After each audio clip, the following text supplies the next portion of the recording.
we acknowledge that, difficulty happens in life. Terrible experiences happen in life. People are threatened by all kinds of things. We live in a world where the wages of sin is death. Death is all around us. The threats of death, the shadows of death, as the Bible says, it's a real thing, and we experience it without question. And I don't say it that way to even minimize what it is that we experience. But what this concept has become in the modern sense is a little troubling in the way in which we try to understand the suffering that we experience. I want us to talk a little bit about what's underlying some of these ideas. And a name continues to pop up that I hear all the time with this idea, not just of PTSD, post-traumatic stress disorder, and there's a whole history with that, but this idea of complex trauma, complex PTSD, or CPTSD as we may see it sometimes. The name that you hear often behind this sort of historically is a lady named Judith Herman. So I want you to introduce us to the idea of complex trauma, and then who Judith Herman is and a little about her work. I think that would be helpful to understand what's going on in these conversations that are happening all around us. Mm-hmm.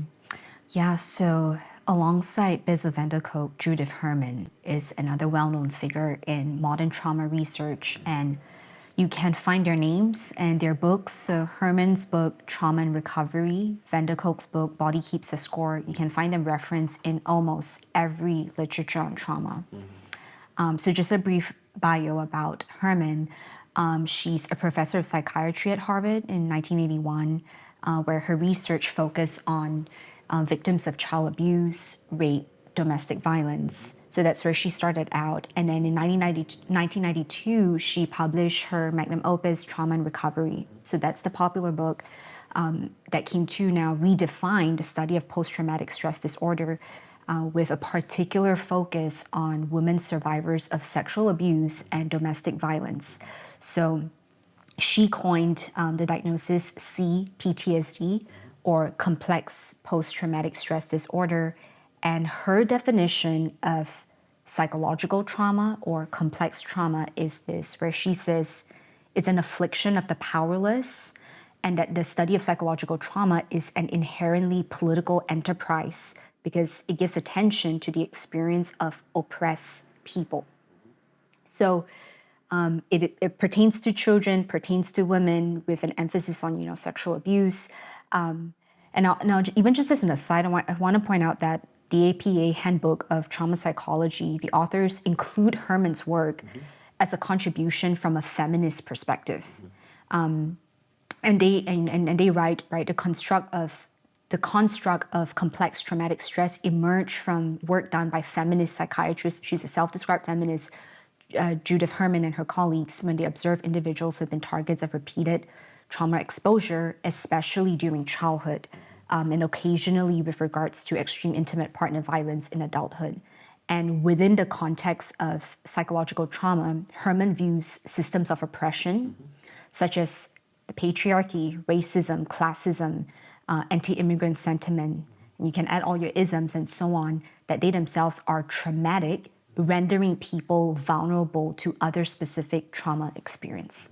So it's a very, very distinct understanding with its own worldview, and no idea is born out of a vacuum. They all exist from their own existing ideologies and worldview. And so, with that in mind, when her book came out and she coined CPTSD in 1992 in a proposal paper, what she understood is that unlike your criterion A in PTSD, which means that an individual needs to experience an event normally outside the range of human experience that is life-threatening, that's a recognizable stressor, as you put it, of just that is close to death, right? It's a near-death experience. And so she says that is too narrow of the concept of PTSD. So CPTSD now applies to people who experience prolonged and repeated trauma during childhood, or repetitive trauma in the context of significant interpersonal relationships or chronic social stressors like racism, sexism, and poverty.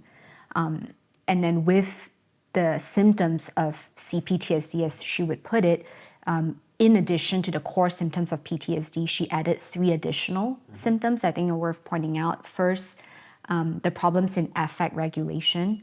So marked irritability, anger, feeling emotionally numb. That's where you get emotional dysregulation that gets picked up. The second symptom, beliefs about oneself that is diminished, defeated, worthless, feelings of shame, guilt, failure related to the traumatic event, so all the self-identity issues. Now, perception about self that's distorted based on the event. And third, which I think is, so key, where her third symptom is that difficulties in sustaining relationships and in feeling close to others. So this is where CPTSD gets applied to attachment. That's right. Attachment trauma, childhood, which says that a person has trouble forming healthy relationships in their adulthood due to a lack of secure relationships in their childhood. Now, I want to point out, and I want to say 2 things that I think are important, sort of based on what you said. The first thing is the fact that Judith Herman can recognize symptoms and a real experience that a person may have. It really happens that women are raped. It really happens that sexual trauma happens to an individual. What an egregious evil that the Bible describes, but that's a part of the world that we live in. And again, I don't say that bluntly to diminish the reality and the hurt that goes along with it. So we can recognize those things really happen. What she's seeing is symptoms that come along with that. So I'm not even denying the fact that, when an individual experiences a traumatic event like that, or something that's repeated over a prolonged time period, that they may exhibit the very symptoms that Judith Herman describes. What's important about who Judith Herman is and the way in which she sees life in worldview is that's what's now helping her to interpret those symptoms, where they come from, why they happen, and then what we should do about them. Your comment about feminism, I think, is really important, not just that framework, but now she's going to explain those events that happened and the symptoms that come with it through a distinct lens. And anytime you identify and define problems in a particular way, in this case by symptoms, it narrows the field that you start looking in for answers. And so in her worldview, it makes sense that she would go the direction that she does relative to this concept of CPTSD. The second thing that I wanted to mention that I think is really important based on what you said is in regard to complex trauma, so the CPTSD. You said that it was a diagnosis, and I acknowledge that it is used and has been adopted in the ICD, which is an international disease classification. But the pushback I want to give is it's not an accepted diagnosis. Yes, we use that terminology in the popular language, but it's not been an accepted diagnosis within a Western system, the DSM, within an American system, I should say. So the DSM-4, for example, the DSM-5, for example, you can flip through the pages all you want to, you will not find CPTSD. So as much as Judith Herman wanted that concept put into the DSM-4, it was rejected. So talk about that concept a little bit, all that Judith Herman worked for, and yet still at that level, you're seeing an exclusion of this distinction of what she calls complex trauma. Yeah, so despite their proposal papers and field trials, it was rejected twice by the APA because it lacked empirical support to be a distinct diagnosis. And they said there's enough overlap with other existing ones like PTSD, major depressive disorder, borderline personality disorder. And Herman's 1992 proposal paper failed to provide any standardized data or even one description of a real patient. Patricia Rissick, she's a PTSD researcher and involved with the DSM-3, the codification of the PTSD label, and among many other trauma theorists in the field of PTSD, have also questioned the construct validity of CPTSD. And Patricia Rissick writes, that she says, we are not aware of any studies that have examined neurobiological mechanisms in individuals diagnosed with CPTSD. Therefore, to say that CPTSD provides a coherent formulation of the consequences of prolonged and repeated exposure to trauma is unfounded, unquote. Even the U.S. Department of Veteran Affairs, the VA, they pointed out that CPTSD was excluded from both 4 and 5 of the DSM because there was too little empirical evidence supporting Herman's original proposal that this was a separate, distinct diagnosis. And even as you alluded to it, in Herman's own admission, she says that the APA chose not to designate it as a distinct entity in its most recent manual, the 5th edition, because the description of the condition includes symptoms that overlap with several other diagnostic categories like depression, anxiety, dissociative disorders, and more. And yet it's adopted in the popular culture because, again, it provides this kind of shorthand explanation of complex trauma that's wide enough, broad enough to include all range of experiences. Yeah, and I think it resonates with people. It resonates with people in a way that I think helps them to try and understand or put into some meaningful framework as to what it is they feel they experience. And so in that way, it's become very popular, although it was rejected at very high levels within the APA. And that's a fact that I think a lot of people don't think about. Now, talk about Judith Herman. Judith Herman, I can appreciate the fact that she sees brokenness and that she sees a brokenness that has massive effect and impact on people, and that she even cares about that. And man, for me as a believer, I can appreciate that. And what it should force me to do is it should provoke me back to Scripture, not just say, you know what, I should adopt some of her ideas. It should force me back to Scripture to understand what's happening. Why is a person experiencing these symptoms? How do we understand when somebody experiences that level of evil against them? What should we do? What are the things that they're going to be tempted to feel and experience? And it should provoke us back to Scripture. Now, what's important and why I say we shouldn't just go running after Herman's thoughts and ideas is I'm thinking about the time frame. You said she sort of rose to prominence in this world in the 1970s. And I'm thinking, okay, what is she studying? She's studying sexualized trauma. And I'm thinking historically, okay, who's been really dominant in thinking about that? How much has she been influenced by somebody like Freud, which his whole foundation was about libido and sexual drive, and then sexual trauma that happened, his whole 5 stages of psychosexual stages of development were really saturated with some of these concepts. And talk a little bit about Judith Herman and the influence of Freud on her thinking. Mm-hmm. Yeah, I was thinking even about the quote you said early on from Irenaeus, right, of how really nothing is born out of a vacuum. And even with theories about trauma, it's always been, is it physical, is it psychological? And theories oscillate between physical, psychological. And so with Herman, she's particularly influenced by Freud. And she says so herself, especially his concept of repression and seduction theory. So with repression, Freud believed that it's a defense mechanism protecting the individual from painful memories. And his hypothesis of seduction theory is that neurosis or hysteria or hysterical symptoms stem from memories of childhood sexual abuse or sexual trauma. And this is precisely what Herman's view of CPTSD is, where she says the ordinary response to atrocities is to banish them from consciousness.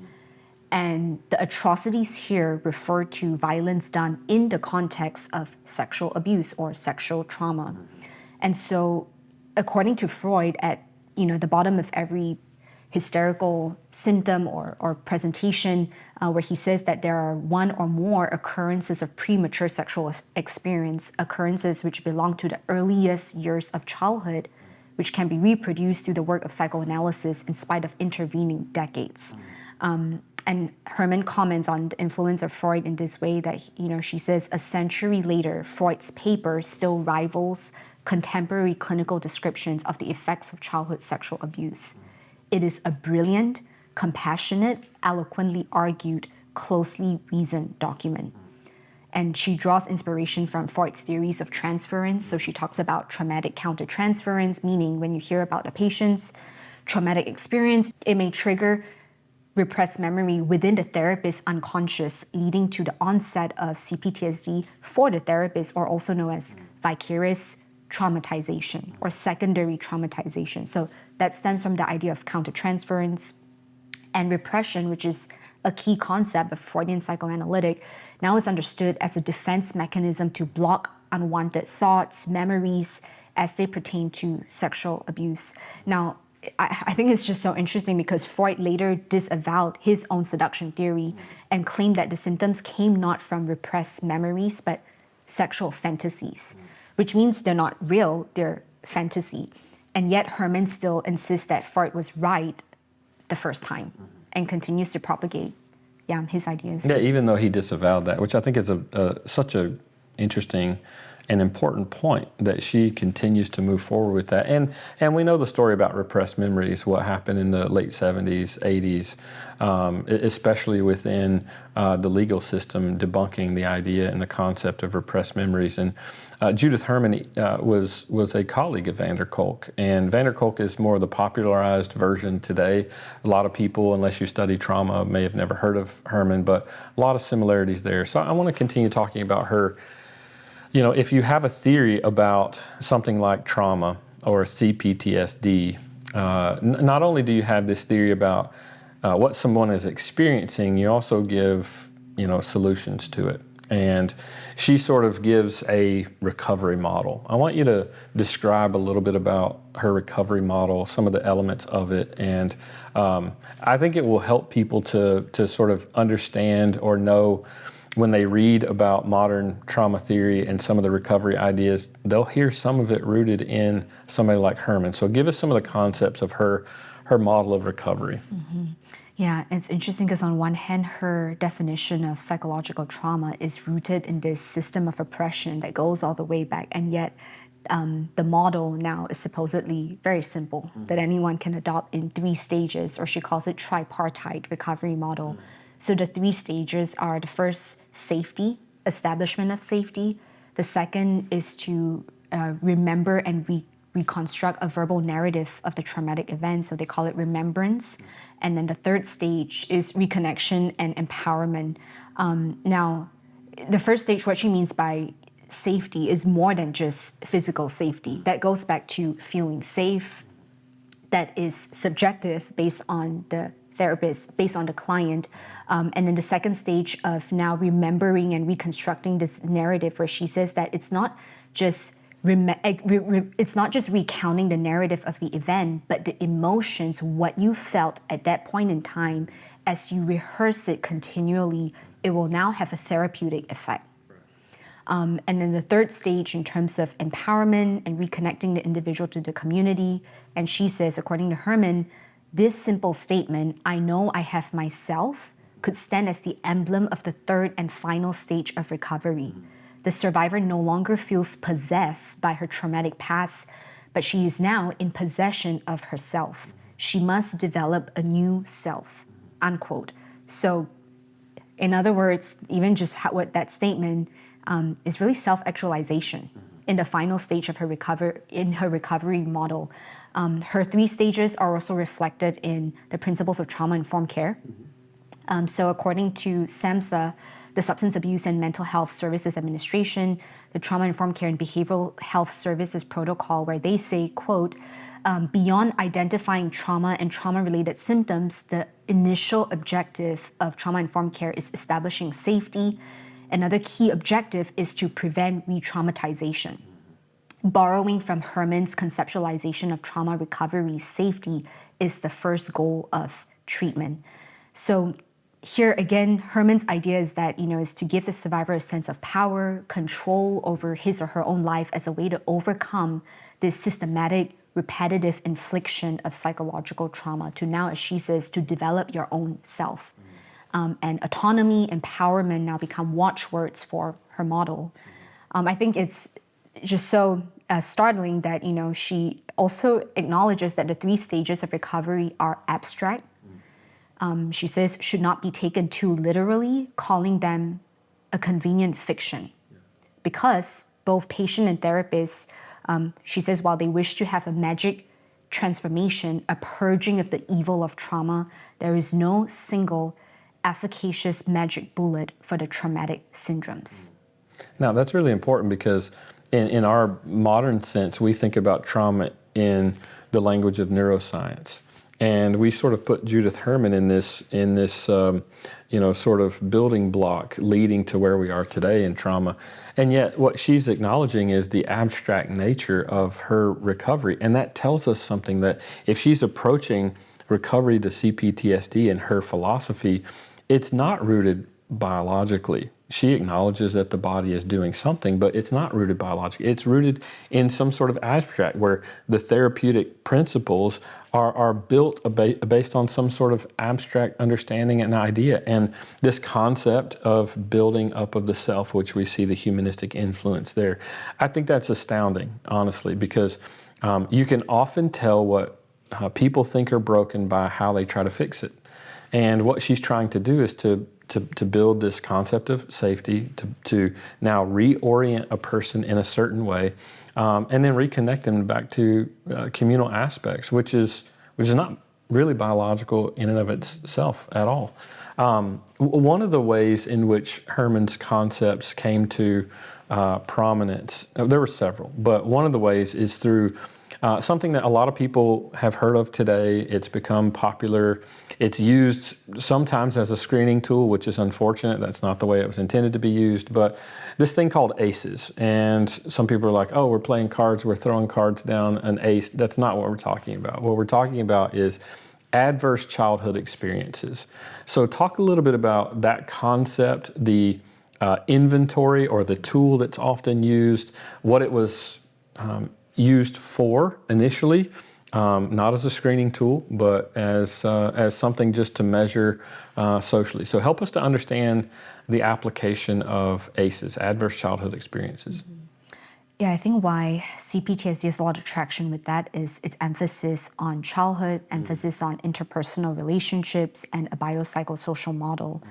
And so trauma-informed proponents would say that, the psychological trauma or complex trauma coined by Herman in relationships during the period of developmental growth, so childhood, adolescence, now that impact allegedly now will have lasting traces until adulthood. So that's where, the ACEs, the adverse childhood experiences, come in, where it has now become the seminal research that established the legitimacy of CPTSD as a construct.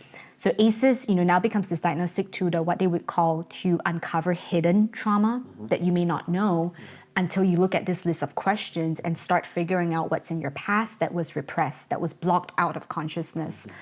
So it's commonly used as an assessment tool to evaluate the extent of traumatic experience that a person may have experienced, as to kind of predict now if a person is at a higher risk for physical or psychological issues. So the original ACE study was developed by Robert Anda for the Centers of Disease Control and Prevention, and Vincent Felitti, who's an internal medicine doctor at Kaiser, in 1994. Their study was published in 1998, titled Relationship of Childhood Abuse and Household Dysfunction to Many of the Leading Causes of Death in Adults.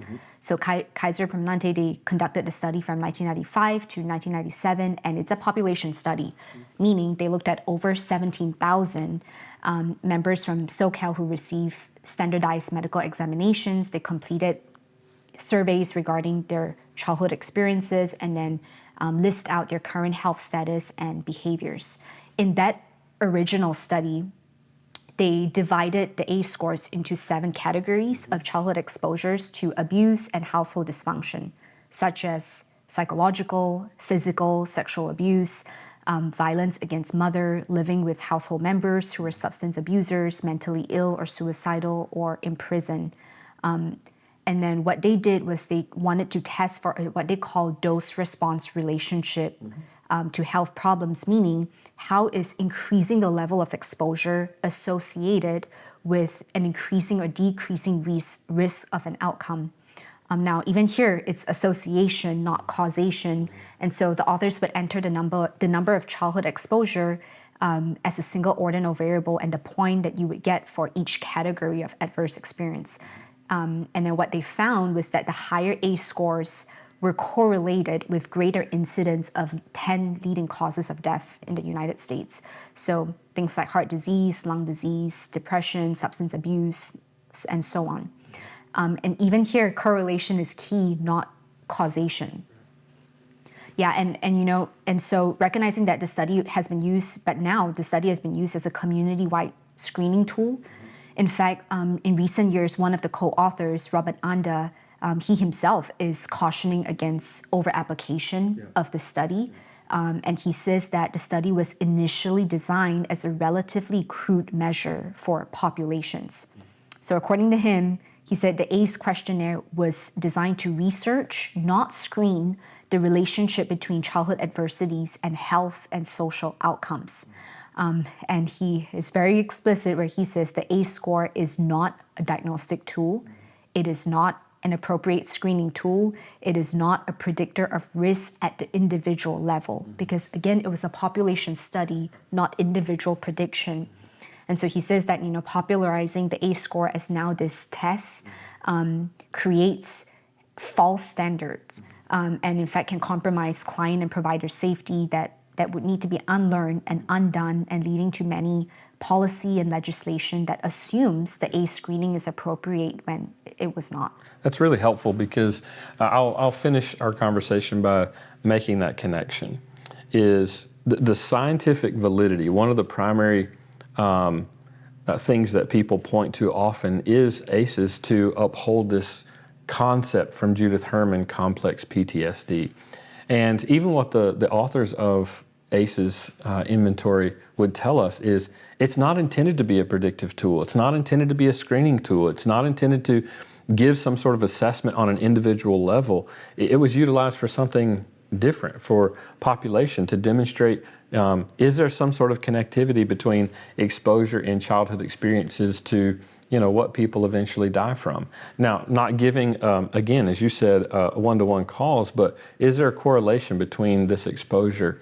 And so we're not talking about an individual application. So many times today it's utilized as a screening tool to see, do you have trauma? And then to recommend some sort of counseling methodology or therapeutic approach that's intended to alleviate or reverse some of the exposure that you had as a child. So important to see that connection, and the way in which some of these tools are framed as being, the pillar, if you will, that makes the concept of complex PTSD sort of stabilized, when in reality, that's really not a demonstrative scientific explanation of things. And so it's something radically different than what we see sometimes proffered in literature, or the way people try to utilize it. It wasn't intended to be predictive or an indicator on an individual level. So thanks for helping us to understand Judith Herman, and then some of the ways in which it's applied in the 90s and still today through the adverse childhood experiences. Yeah, in many ways, the study kind of gives Herman's Freudian concepts of repression, seduction theory, scientific legs to stand on, and then apply out to the public with now tools that you can assess for yourself. Yeah, well said.